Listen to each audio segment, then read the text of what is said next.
राजस्थान में सत्ता के खेल में बाजी भाजपा के हाथ से फिसल गई लगती है। कोशिश तो काफी पहले से हो रही थी। सचिन पायलट के कंधे पर बंदूक रखकर भाजपा हित साधने की कोशिश में लगी थी। अब भी लगी है, लेकिन थोड़ा उसने कदम पीछे खींच लिए है।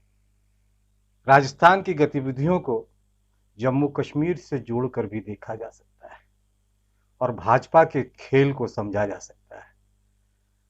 अनुच्छेद 370 हटाए जाने के बाद कश्मीर के कई नेता जेल में बंद थे। यह सरकार का एक बड़ा फैसला था और सेना की बूते इसे लागू कराया गया। इंटरनेट अभी तक वहां पूरी तरह चालू नहीं हुआ है। खबर यह भी थी कि चीन के तेवर 370 हटाने और जम्मू और कश्मीर राज्य को केंद्र शासित प्रदेश बनाने के फैसले के बाद ही बदले। मध्य प्रदेश में भाजपा की सरकार कब और कैसे बदली हम सभी जानते हैं। उसके बाद ही 24 मार्च से घरबंदी यानी लॉकडाउन देश में हुआ। मध्य प्रदेश और राजस्थान की सरकार गिराने का तिकड़म या खेल कब शुरू हुआ, इसे समझने के लिए इन खबरों और उनकी तारीखों पर भी गौर करें। सिंधिया भाजपा में शामिल हो सकते हैं। 19 अगस्त पिछले साल 19 अगस्त की यह खबर है। जम्मू कश्मीर रिहा हो सकते हैं कुछ नजरबंद नेता 25 नवंबर 2019। ज्योतिरादित्य सिंधिया भाजपा में शामिल हुए 11 मार्च। फारूक अब्दुल्ला जेल से रिहा किए गए 13 मार्च। फारूक की चुप्पी पर सब हैरान। दैनिक जागरण की यह खबर थी, 14 मार्च को छपी। उमर अब्दुल्ला पर से आरोप वापस लिया गया। ये खबर 24 मार्च की है। 24 मार्च को ये खबर अखबारों में छपी, चैनलों पर चली और उमर अब्दुल्ला जेल से अगले दिन रिहा किए गए, यानी 25 मार्च को। 20 मई को उमर अब्दुल्ला ने ट्वीट किया कि हम सब ईद से बस कुछ ही दिन दूर हैं और राजस्थान में विधायक खरीदने की पोल खुली। 11 जुलाई की ये अखबारों में खबर की हेडलाइन है और अगले दिन यानी 12 जुलाई की खबर की हेडलाइन है कि सचिन पायलट समर्थकों के साथ दिल्ली में। इस तथ्य को नजरअंदाज नहीं किया जा सकता कि फारूक और उमर अब्दुल्ला से सचिन पायलट के क्या रिश्ते हैं। सचिन पायलट उमर अब्दुल्ला के बहनोई और फारूक अब्दुल्ला के दामाद हैं। दोनों छूट गए, लेकिन महबूबा मुफ्ती अभी तक जेल में है, नजरबंद है। और सचिन पायलट की पत्नी सारा ने फारूक अब्दुल्ला की और उमर अब्दुल्ला की नजरबंदी के खिलाफ सुप्रीम कोर्ट में याचिका दायर भी की थी। तो इन सब को राजस्थान से मिला के देखने की जरूरत है। राजस्थान की राजनीति जम्मू कश्मीर में किस तरह से प्रभावित करती रही और सचिन पायलट के साथ भाजपा क्या क्या खेल करती रही, इसे देखा जा सकता है। फारूक और उमर तो बाहर आ गए, महबूबा मुफ्ती अभी तक जेल में है, यानी सारा ट्विस्ट राजस्थान से जुड़ा है। लेकिन तमाम उठापटक के बाद राजस्थान के मुख्यमंत्री अशोक गहलोत फिलहाल अपनी सरकार बचाने में कामयाब रहे हैं। उप मुख्यमंत्री और प्रदेश कांग्रेस अध्यक्ष सचिन पायलट का बगावत सर नहीं चढ़ा, रंग नहीं लाया और भाजपा ने भी अब पायलट से दूरी बना ली है। और जो कल तक 30 विधायकों का दावा कर रहे थे, पायलट अपने खेमे में मुश्किल से 15-16 विधायक ही जुटा पाए। वैसे सच ये भी है कि कांग्रेस अभी भी पायलट को मनाने में लगी है। समझौते के संकेत भी मिल रहे हैं और राहुल गांधी की करीबियों की माने तो सचिन से उनकी बातचीत होती रहती है। हालांकि सचिन पायलट खेमे ने इससे इनकार किया है कि राहुल गांधी से उनकी किसी तरह की बात हुई है।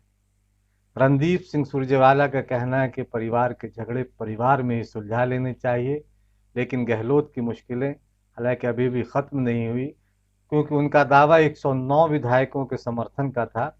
निर्दलीय और दूसरी दलों को मिला के 122 विधायक का समर्थन कांग्रेस की सरकार को था, गहलोत की सरकार को था। लेकिन जो विधायक दल की बैठक, इसमें 106 विधायक ही आए, यानी 16 विधायक नहीं आए। कुछ निर्दलीय और दूसरी छोटी पार्टियों को विधायक के समर्थन का भी दावा है। पायलट की तरह गहलोत भी अपने विधायकों की खेमेबंदी कर रहे हैं। उन्हें जयपुर के बाहर एक रिसोर्ट में ले जाया गया है।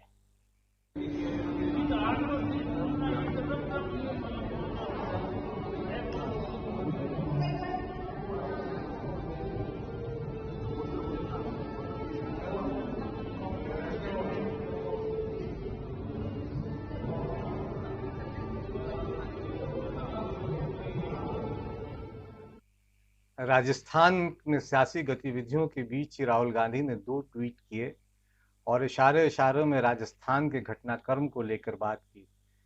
राहुल ने अपने पहले ट्वीट में लिखा कि आज भारतीय समाचार माध्यमों या मीडिया के एक बड़े हिस्से पर फासीवादी ताकतों ने कब्जा कर लिया है।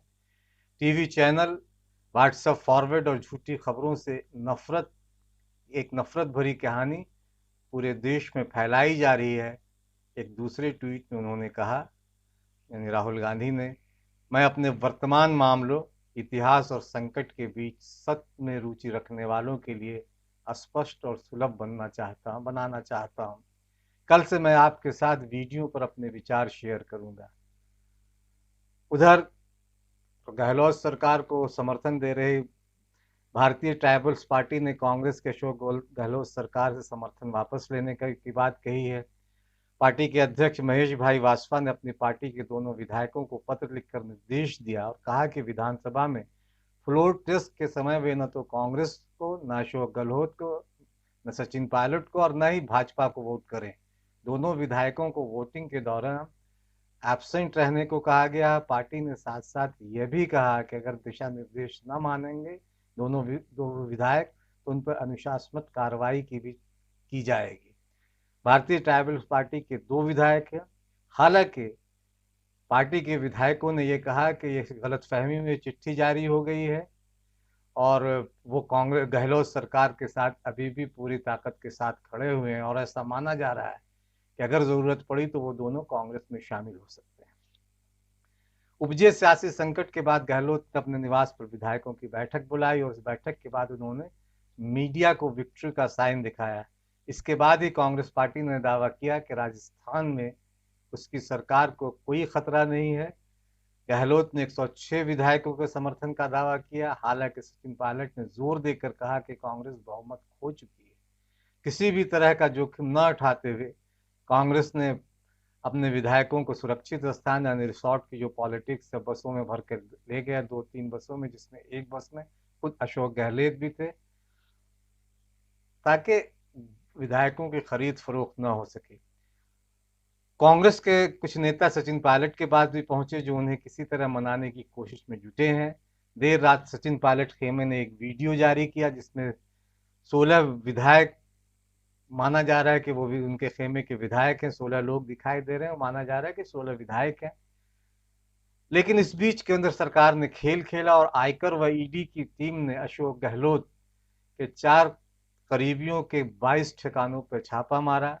यानी केंद्र अपनी तरफ से खेल खेल रहा है। तमाम लोगों को अचानक ईडी और आयकर विभाग अपना खेल शुरू कर दिया है। जाहिर है कि 2-2 केंद्रीय एजेंसियों के छापे ने सवाल तो खड़े बनते ही हैं। वैसे यह है कि राजस्थान की सरकार न गिर रही है न डिग रही है, पूरी मजबूती के साथ फिक्स खड़ी है। 200 की विधानसभा में मान लेते हैं कि अगर मान लिया जाए कि पायलट के साथ 20-22 विधायक जो कि 16 ही नजर आ रहे हैं, तब भी गहलोत के पास 106 विधायक उनके साथ खड़े हैं और अगर दूसरे छोटे दलों की बात भी कर ले तो 2-4 और हो जाएंगे। सरकार को किसी तरह का खतरा नहीं है। अब सवाल ऐसे में ये है कि 106 विधायकों के नेता को हटाकर 16 विधायकों वालों को मुख्यमंत्री कौन बनाएगा और क्यों बनाएगा? न भाजपा बनाएगी पायलट को मुख्यमंत्री, न कांग्रेस बनाएगी। गुर्जर और जाट कभी राजस्थान का मुख्यमंत्री नहीं बन सकता। ये बात सचिन पायलट को याद रखनी चाहिए कि वहाँ जो जातीय समीकरण में है उसमें वो कहीं फिट नहीं बैठते हैं। वहाँ की सामाजिक बनावट इस तरह की है कि जिस दिन जाट गुर्जर मुख्यमंत्री बना उसी दिन उस पार्टी का बंटाधार हो जाएगा। वैसे गहलोत के बारे में एक बात और भी है कि उनके पिता जादूगर हैं। सियासत में उन्हें जादूगर के नाम से ही जाना जाता है, क्योंकि जब कांग्रेस वहां में पिछले चुनाव में सत्ता में आई थी तो बहुत थिन मार्जिन थी, बहुत मामूली मार्जिन, लेकिन उन्होंने अपना हिसाब किताब जुगाड़ बैठाकर जोड़ तोड़ करके बसपा विधायकों को साथ लेकर वह अपनी मेजोरिटी, अपना बहुमत 123 के आसपास पहुंचा दिया था। जाहिर है कि सियासत में भी वो अपने पिता से जादूगरी का फन भी उन्होंने सीखा है, और उस जादूगरी के फन की वजह से वो सत्ता में उनकी वापसी हुई है। और यकीन ये किया जा रहा है कि फिर वो जादूगरी वो दिखाएंगे, और उनका तख्ता पलट करने की कोशिश भाजपा परोक्ष रूप से जो कर रही है और सचिन पायलट प्रत्यक्ष रूप से जो कर रहे हैं, वो अब होने वाला नहीं है। हालांकि सच ये भी है कि कांग्रेस में टूट हुई है, सचिन पायलट की अब घर वापसी होगी, फिलहाल तो लगता नहीं है। आगे आगे क्या होता है, क्योंकि सियासत में कुछ भी नामुमकिन नहीं है। अगर आपको ये बातें ठीक लगी हो तो इसे लाइक, शेयर और सब्सक्राइब जरूर। और अगर परिवार का कोई सदस्य नाराज हो जाए तो वो परिवार को गिराता नहीं, वो परिवार से रुष्ट होकर अपना गुस्सा प्रकट कर मां बाप के साथ बैठकर, चाचा ताऊ के साथ बैठकर, परिवार के साथ बैठकर उसका हल निकालता है। कांग्रेस पार्टी के दरवाजे खुले मन से मैं कह रहा हूं, अजय माकन जी की ओर से और प्रभारी महासचिव पांडे जी की ओर से और सोनिया जी और राहुल जी की ओर से, कि वो सचिन जी हों या दूसरे विधायक हों, उनके लिए कांग्रेस के दरवाजे खुले हैं। पार्टी फोरम पर अपनी बात रखें, हम उनकी बात, हर बात का हल निकालने के लिए खुले मन से तैयार हैं।